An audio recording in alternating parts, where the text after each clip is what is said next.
शुक्रवारी रात्री 8च्या दरम्यान कोल्हापुरातील गंजीमाळ परिसरात प्रचंड गर्दी झाली होती। पोलिसांची एक व्हॅन चौकात आली आणि नागरिकांनी त्या व्हॅनला अक्षरशः गरडा घातला। लोकांना पांगवत पोलिसांनी 7 जणांना व्हॅनमधून उतरवलं आणि पोलिसी खाक्या दाखवला। जिथं हातात शस्त्र घेऊन दहशत माजवत वाहन त्याच परिसरात पोलिसांनी या गावगुंडांची धिंड काढली। त्यामुळे गंजीमाळ परिसरातील रहिवाशांनी टाळ्यांच्या गजरात या कारवाईचं स्वागत केलं, तर दुसरीकडे काही महिलांनी या गुंडांना शिव्यांची लाखोली वाहिली। यापुढेही कोल्हापूर पोलिसांनी अशा गावगुंडांना कायमचा धडा शिकवण्यासाठी आक्रमक भूमिका घेण्याची गरज आहे। महाविद्यालयातील किरकोळ वादातून जवाहरनगर आणि सुभाषनगरमधील 15 ते 20 गुंडांनी 1 जून रोजी गंजीमाळ परिसरात धुडगूस घातला आणि अनेक वाहनांची तोडफोड केली। त्यामध्ये अनेक निरपराध आणि सर्वसामान्य नागरिकांचं नुकसान झालं।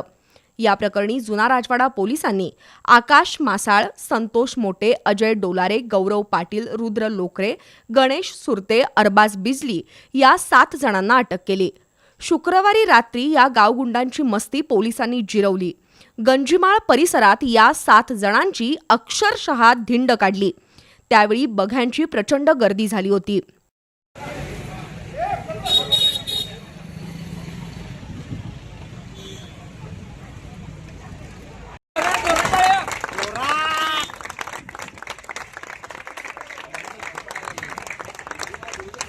पोलिसांनी या भुरट्या गुंडांना गंजीमाळ परिसरात फिरवलं। त्यावेळी संतप्त जमावानं या गुंडांना शिव्यांची लाखोली वाहिली। गुडघ्यावर बसून या गावगुंडांनी स्थानिक रहिवाशांची माफी मागितली, पण काही संतप्त महिलांनी बांगड्या फेकून या गावगुंडांना अक्षरशः शिव्याशाप दिले। पोलिसांनी या गुंडांना जन्माची अद्दल शिकवावी, त्यांच्याकडूनच नुकसानीची भरपाई वसूल करावी, अशा संतप्त प्रतिक्रिया व्यक्त झाल्या। काही संतप्त नागरिकांनी या गुंडांना मारहाण करण्याचा प्रयत्न केला, पण पोलिसांनी त्यांना वेळीच रोखलं।